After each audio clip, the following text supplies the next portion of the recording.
Thank you, everyone. Indeed, it was a joy to be brought out here between Betty and Pat, who also shared with us. It's kind of like home week. And I, too, am a very grateful member of Worldwide Al-Anon and also a very nervous member of Worldwide Al-Anon at this point because I'm surrounded with so much good recovery and so much good service. I've met so many past delegates and so many people who are so active, and an absolutely marvelous bunch of Alateen members who I find very impressive. I've never encountered such a polite group of young people in Al-Anon, and I really applaud that.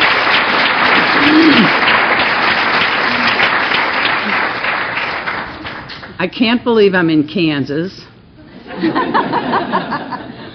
You know, you get an opportunity when you get invited to these things to reflect on where you've been, how you got there, and what in heaven's name you're still doing hanging around here. Because like so many other people recognized alcoholism in me faster than they did in the husband that I have. And I guess there was all kind of reasons for that. I was introduced to Al-Anon by a neighbor whose husband had been rather a legend in AA at that time. And she recognized, not in my husband's behavior, but in mine. If you had the misfortune at that time of asking me how I was, I would have to check to see how the other person was. And if they were okay, I was fine. That's fine, fine, fine. You know, little Mary Sunshine.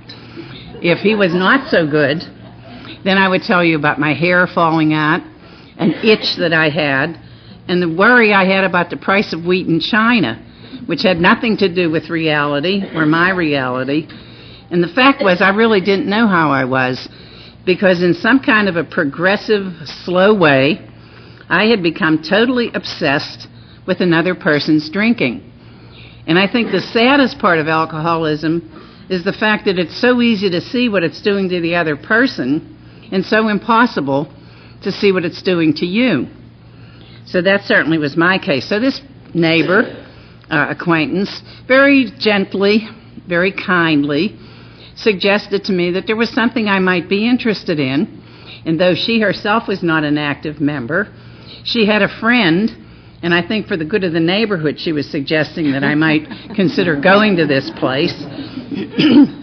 And she said she thought that these folks she knew would be happy to take me. So I interrogated her, where it was, how far away from home, and so on, and I took the woman's phone number, and I eventually called the number, and when the woman answered the phone, I hung up. But I kept the number. And about 2 years later, I called the number again, and I thought, oh my heavens, she's going to know that was me who hung up on her 2 years ago. But anyway, with great hesitation, I agreed to go because it was far enough away from home. I thought, well, maybe I could book in there and find out how to get this other person not to stop drinking. What I wanted the other person to become obedient to drinking. And I would be happy to teach them how, and they could drink like I do, modestly, moderately, so that we wouldn't get in trouble with this stuff. So when I found out how far away it was from home, it was about 30 miles from home, I thought, okay. But it was very difficult for me because it seemed to me that it went against everything I believed about marriage, putting your business on the street, labeling another person. And beside, it was in a particular church that I had some difficulty with.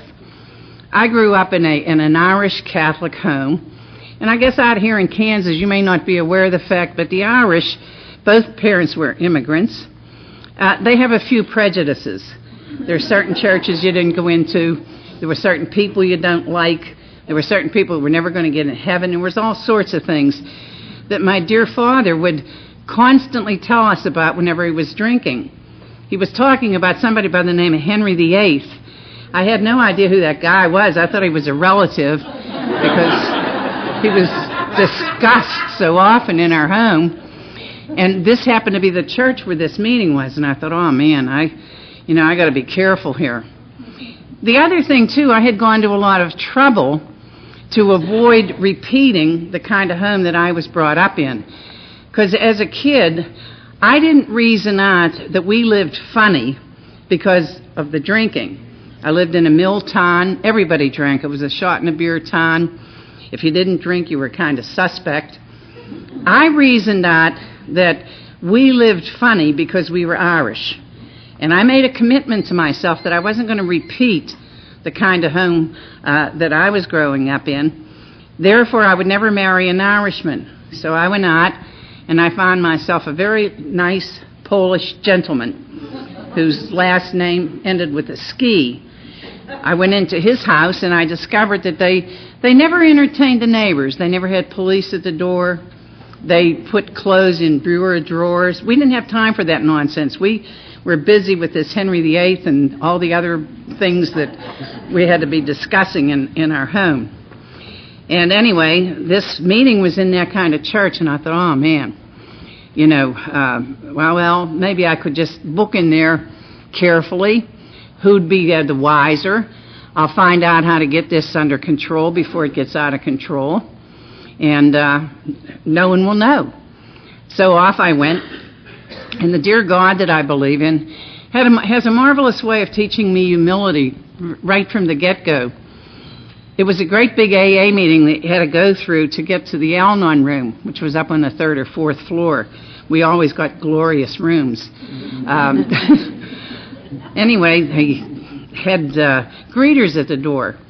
And the gentleman who happened to be the greeter that evening for the AA meeting was a neighbor. He lived 2 blocks away. He was the main usher in our church, and he was also my son's Boy Scout leader. So I immediately said to him, it's not me. I don't know why I'm here. Wilma told me to come, and I'm not the alcoholic, and I don't even drink, and I don't know whether he is or not. And I was running off at the mouth.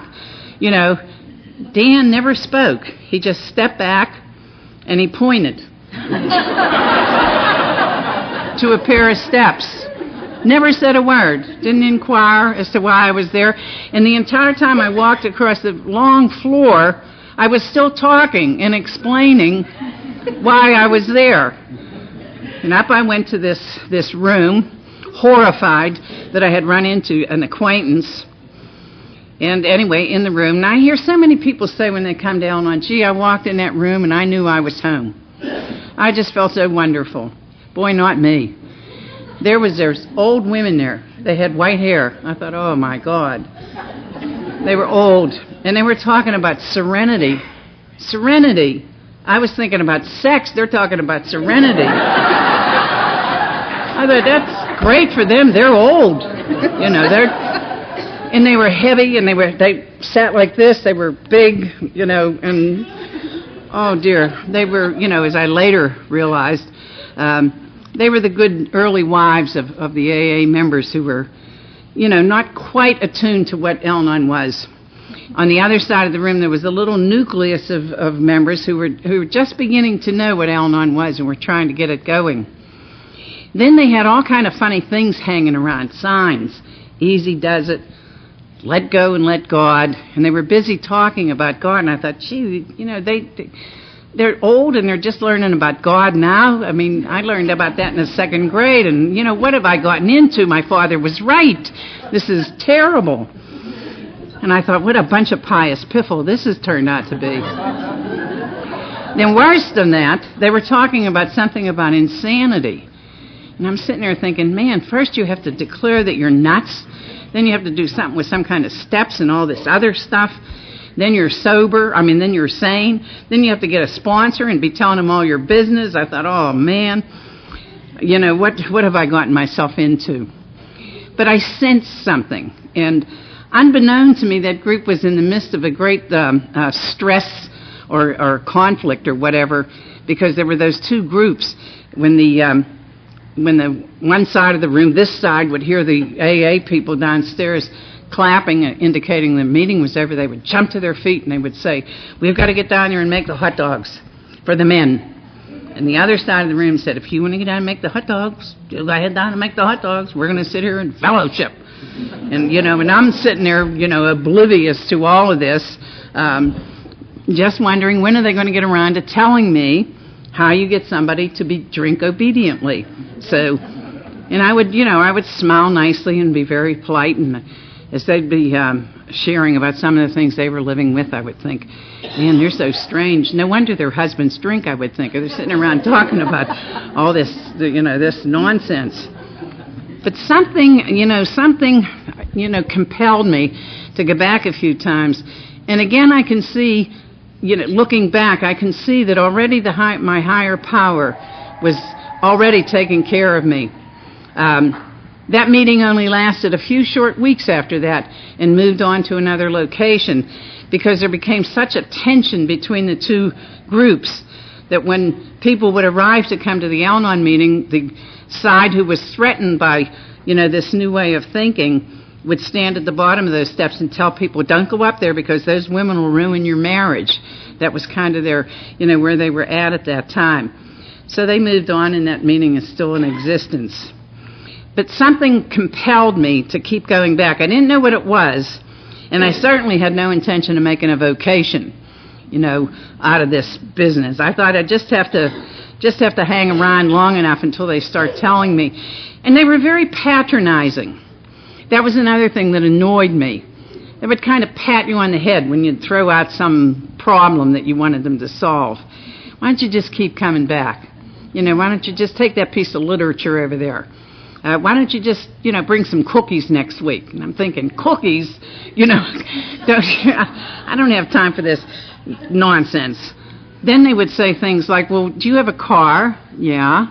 Well, why don't you pick us up at such and such a spot? We're going to go over to St. Francis Hospital.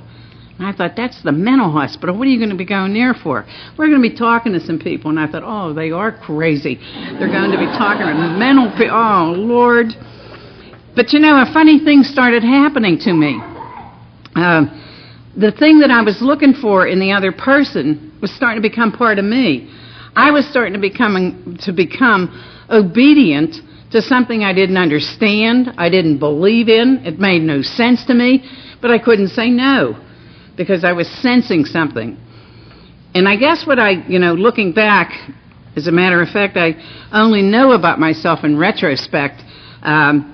Looking back, they could see about me what I could not see about myself. And again, I see the mercy of God in that, because if I could have seen how really distorted and fractured I had become as a result of alcoholism, I don't know that I could have tolerated it. I might have committed suicide or jumped over the bridge or done something. But they could see about me what I couldn't see about myself. And they knew that if I was willing, and if they could keep me coming and help me to believe that my life could change, they knew that I could become something other than what I was. Now, just to give you a hint about what they were seeing about me, in our opening it says our thinking becomes confused, our perspective distorted, we become nervous and irritable. They could see all that in me, and I couldn't see it about myself. And they would suggest things like, well, you need to do this because you'll feel better. That was their big, claim to fame. They were talking about things like, your happiness doesn't depend on somebody else's sobriety. And I thought, well, that's the craziest thing I've ever heard. How could you possibly how could you possibly be happy if somebody else is progressing in a drinking problem and so on? And when they talked about, you need to learn about your own pattern of behavior, none of that made sense to me. But I was trusting something that I was hearing. When they talked about that insanity, that really scared me. That really, really frightened me. But just to give you an example and to tell you how much I was in need of Al-Anon and unable to see it myself, my main activity in life at that point in time, and before Al-Anon actually, was watching my husband's hair grow. Now, I don't mention that everywhere I go. When I flew out here on the plane, I didn't tell my seatmate. We were in a big conversation, and I never told him that at one point in my life, that was my main activity. My Al-Anon people eventually understood it, and I'll tll you why. If anybody, is still thinking of picking himself up an alcoholic to share life with, a word of advice I would have to you: don't pick one that only drinks on working days only, and then on the weekends is like St. Francis of Assisi making pancakes for the kids and doing all that good guy stuff. Give yourself one that drinks every day. Don't be wasting your time and life with somebody who just drinks certain times. Something was happening to me, and it was, again, a progressive kind of thing. I knew intuitively that whatever kept my husband out, he loved more than he loved me, and more than he loved those children of ours. And I didn't know what it was. I really and truly didn't know what it was. You know, just couldn't understand it. And for some reason, when he was a person who, he wasn't a stay-away drunk, but he could announce that he was going for a haircut, and it could take anywhere, like any good practicing alcoholic, anywhere from 2 hours to 2 months, and come back without the haircut, without staying away now. But what would happen, he would announce that he's going for a haircut, and that thing inside of me that would grow, like, what is it that keeps him out there? What am I lacking? What's wrong with me? Which is the way alcoholism seems to affect us, who are the friends and relatives of someone with a disease. And that kept growing. So it got to the point where I would become absolutely emotionally paralyzed. I could do absolutely nothing from the time he would announce the departure for the haircut and the time he would come back. I would meet him at the door when he would come, and there would be no haircut. And I would say, well, what happened? Where were you? I went to get a haircut. But your hair's not cut. Oh, wait till I tell you. There was a blind man. I had to assist him across the street. Somebody's dog got hit with a car. Somebody's mother fell down steps. There was always some explanation. Well, I would become so paralyzed I could do nothing, waiting. And I would be standing at the window, just unable to do anything till I would, trying to figure out, what is it? What in the world is missing here? Why am I not bringing the consolation and the relationship to the marriage that I expected I would be doing, and so on? I was personalizing this. Well, that got so wacky that, you know how they tell us that 5 or 6 people can become twisted and sick as a result of one person's drinking? I had 2 therapies going for myself at that time. One, I had a good friend who I would call every day, and it's many times in the course of a day, and tell her what was going on, and she and I together would be trying to figure it out. Today I would call and say, you know what, I'm leaving. She would say, absolutely, that's what you should do. And don't forget to take this and this. She would name the items I should take. Next day I would call and say, I'm pregnant. That's it. He needs responsibility. I agree, that's what you should be doing. Well, I got her as nuts, and she wasn't living with any kind of alcoholism. But I got her as crazy as I was, because I got her watching the hair with me. I would call her on the phone, and I would say to her, I would whisper. I couldn't even speak out loud for fear someone would hear. Now, here I am in a big 8-room house with my kids and my dog. She's in her house with her kids and her dog, and I'm whispering on the phone. Guess what? And she would whisper back. And I would say, his hair is growing. And she would say, oh no! And both of us would be off. Now, when I came into Al-Anon, I didn't know that was sick. I didn't know that was not normal. And it didn't even occur to me that there was something strange about that. I didn't even think about it or recognize it for a long time when I was in Al-Anon. But I kept going, and I kept, as I said before, becoming obedient to whatever the people were saying to me. If they were saying, they never mentioned the word service. They just didn't say that. Someone said this morning, we shouldn't even use that word work, because we're also worked to death. And if you are thinking the way I was thinking, that's a lot of work. So thankfully, nobody used the word service. They would just tell you things like, bring the car, bring the cakes, go here, read that literature. And I would, do whatever they were saying that I should be doing, without knowing that what I was doing was some form of a service one way or another. And I just, kept obeying whatever the people were telling me to do. One of the other things they suggested at that time was if you want to know the futility of thought, that anything that you can do or have done or will ever do cause somebody else to have the disease of alcoholism, or of the folly of thought that maybe anything you're going to do is going to control or cure somebody of the disease of alcoholism, get to some open AA meetings and listen to someone who's experienced the disease, and you will learn the futility of thinking that you have the power to do that or to remove the obsession of somebody else's drinking. So I would obediently do what they said, and I went to an open AA meeting. And I have to tell you, the first time I went, I was furious, absolutely furious. There was a guy up there who had either lost a train or broke a train. He did something terrible with a train, and he's roaring, laughing, and so were the people. Well, I was furious. I thought, here's the man that wasted 40 years of his life drinking and messed up everyone else's life, and now he's going to spend the other half of his life laughing about it. So I marched back to Al-Anon furious and said to the people, how dare you send me there? How dare you tell me that there was something there that would be of benefit? And they kind of patronized you, and they pat you on the head, and they said, just keep going. Just the way you see that and what you hear and the way you feel about that, that's going to change. And that was their mantra. That was what they always said. No matter what they were suggesting you to do or advising you to do, their line was and continues to be to this day, that'll change. The way you think, the way you feel, and the way you behave will change. So, somehow I trusted them, and I kept going back to those open AA meetings when I had the opportunity.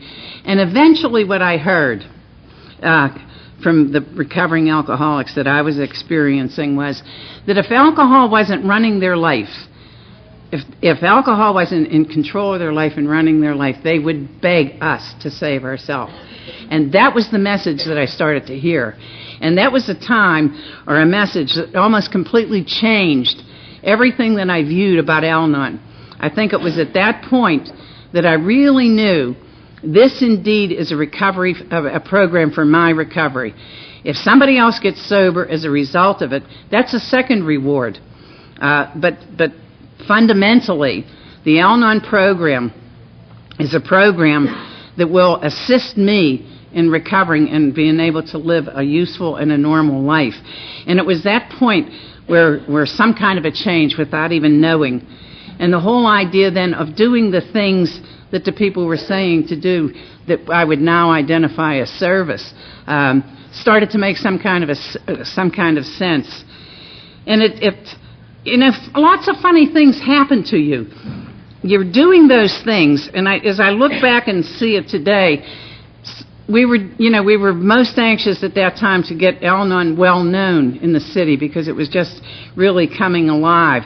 So most of our action was in public information or trying to get, the message out of who we were and where we were and what we were.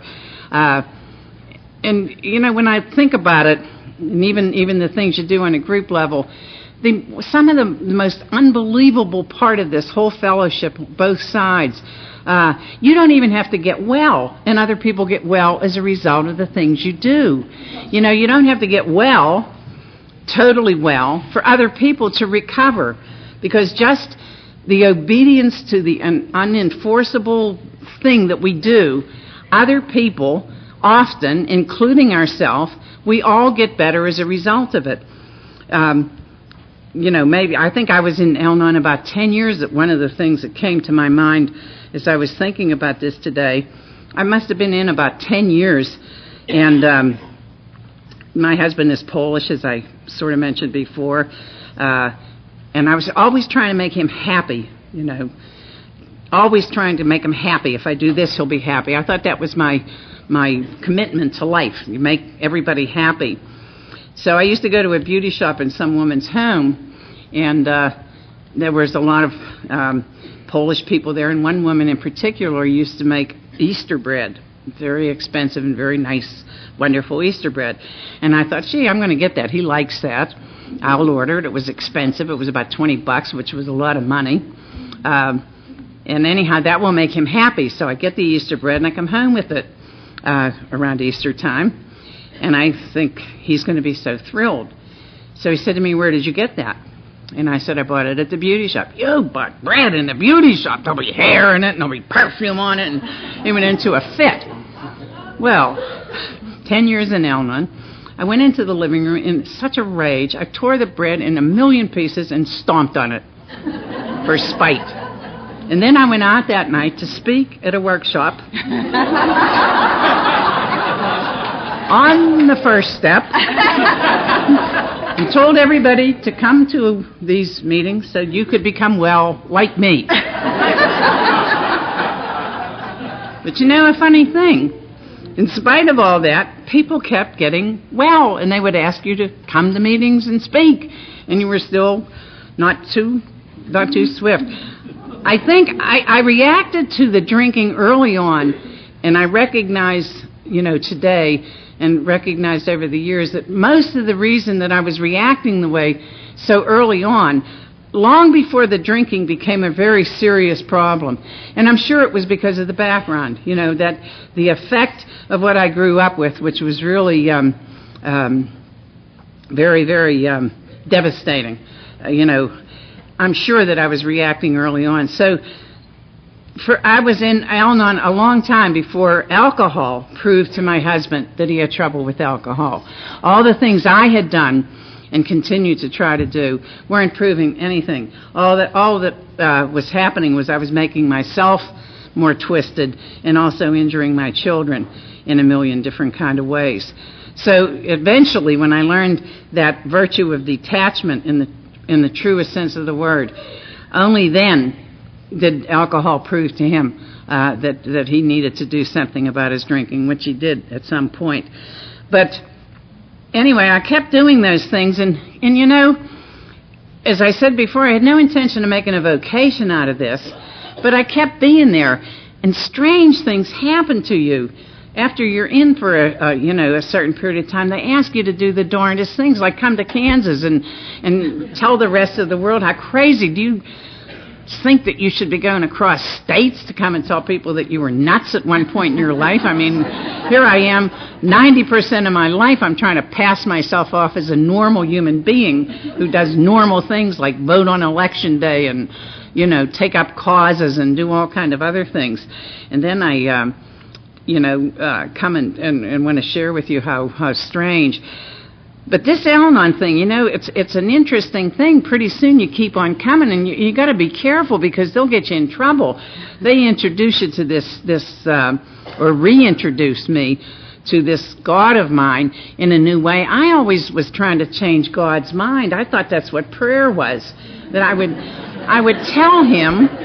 I told him every day what the problem was and what the solution was, and I gave him a timetable, like, by tonight, couldn't you stop him from, and not only just that, but then the kids, they grow up and they do stuff and they just, they don't always turn out. I had this vision that I'll come to this Al-Anon and I'll do this stuff, and then all this family's going to be all wonderful. He's going to be in AA, the kids are going to be in Alateen, and we'll be going across the country, maybe writing books, maybe be on television, who knows? Maybe Folgers Coffee might even call us for one of those Christmas ads, kid comes home for the holidays kind of thing. Those kids, it didn't turn out like that. None of that stuff kind of turned out that way. So, you just keep wondering, what is this all about? But in the meantime, as you're tracking along, the years are tumbling in, and you keep on doing the stuff people want you to do, and the next thing you know, they're telling you to do interesting things like become the GR and go to an assembly. What's that? You go up to Harrisburg, to the other part of the state, and a group of people come together, and they're fighting about something about rules of procedure, and then they sit down and eat together, big bowls of potato salad. That was so different. In our house, when you fought, you threw the food. I mean, you didn't mess. It was just strange. And pretty soon they're asking you to be district representative, and you're asking, the next thing you know, they're telling you to be delegate, and you're going to represent the state. And I'm thinking, oh my God, what if they find out that at one point in our marriage, my husband was a truck driver. He drove a trailer truck, and at one point we kept having all these babies. He's cutting a piece out of the paper about buying a trailer truck. And he's cutting it out, and I said, what are you doing with that? He said, I'm going to buy a trailer truck and win my own business. I said, but we don't have any money. We can't pay the paper boy. What are you buying a trailer? Not worry about that. And he cuts it out and puts it in his wallet, and because between pediatricians and obstetricians and all the other stuff that was going on, I thought, this is crazy. The man who I declared was sick went to bed to get a good rest for the next day's work. I stayed up all night worrying about where we would park that truck. And when I figured out where the truck would go, I realized it would be on the neighbor's yard, partly. So the rest of the night I spent arranging what I would say to that woman. If she said one word to me about that truck, I would tell her about her kids being in my yard and the dog and the whole... The next morning, the man gets up perfectly rested to go to work. I wake up like a shrew, I go out in the yard. The woman next door has no idea that we were up all night fighting, and honest to God, I didn't recognize that to be abnormal. It's like stuff that's going on, you don't even know it. Then you come into this crazy Al-Anon place, and they're telling you to be the representative of the state of Pennsylvania. What if they find out at that World Service office that they've got a lunatic on their hand? So you go there and you pretend you know what you're doing, and you meet other crazy people. And you're sitting around making major decisions. And here's a woman who's 50 years old decides to be an airline pilot, and I'm still looking at her thinking, oh my God, you don't look like someone that would do that. It's just remarkable. And then they're even crazier at World Service. They put me, who didn't even know how to get across the street practically, to be on the international committee. And pretty soon I'm in Germany with the IAGSM, and I'm like, oh my God, how could this happen? All I wanted to do was go to Al-Anon and find out how to get someone to be obedient to drink right. And I'm in Germany talking to 27 different nations of people who've fallen in love with Al-Anon. Well, I just don't understand it. And then they keep you up at that WSO, and the next thing you know, they put you on the policy committee and make me the chairman of the policy committee. Don't tell them anything about the haircut. Don't put that on the tape. Stop the tape. Don't tell them anything about the truck. Maybe they'll never find out. We'll just... You know what? We fake it till we make it all the way up and down the line. And I share that with you because I know there's a lot of people here that are fairly new to Al-Anon. Whatever you do, don't stop coming. A lot of people, in my experience, came to Al-Anon, but they didn't stay. They didn't hang around for the miracles.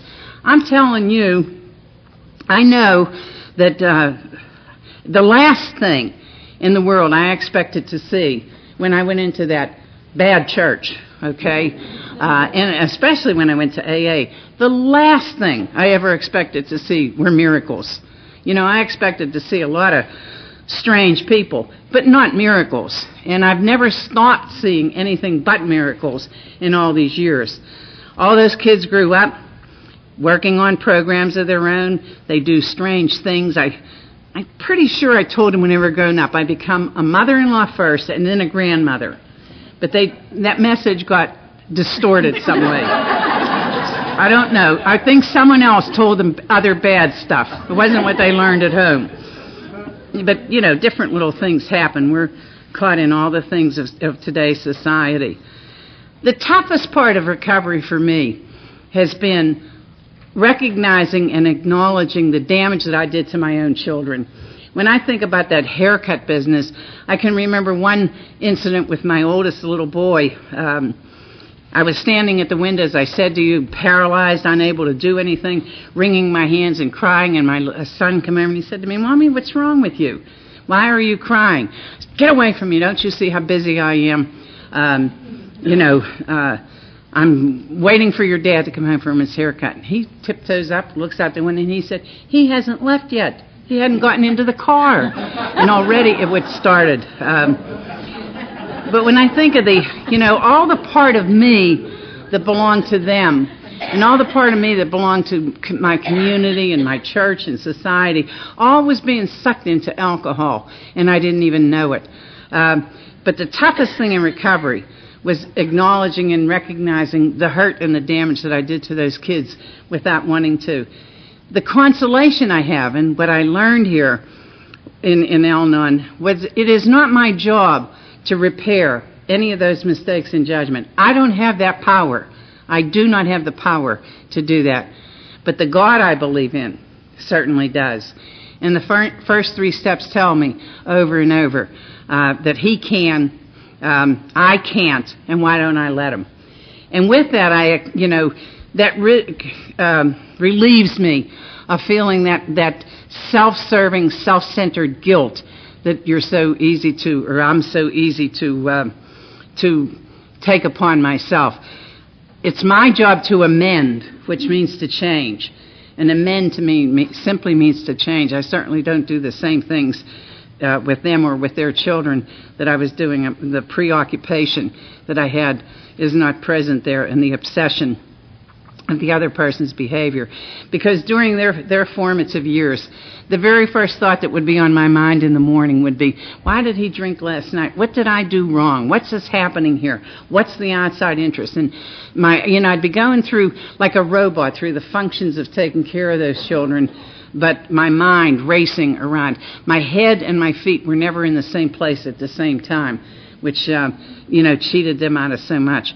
But I'm comforted in knowing that the higher power, the God that I believe in, that brought me into the program in His own way, in His own time, helped me to judge my parents in all their mistakes of judgment that they made, and they certainly made many. I was able to judge them fairly and to put that at peace and not to be, angry and bitter about that. And I'm convinced that that same God has that same love for the children that I put through that same kind of situation, and that gives me a great sense of certainty that I can count on that, because I know that I've already experienced that. I don't know what else to tell you except keep on coming. I'm so thrilled to be here. I've had an fabulous time and met so many wonderful people and reunited with so many other people that I haven't seen, and just keep on coming and let's go dance. Thank you so much. Thank you.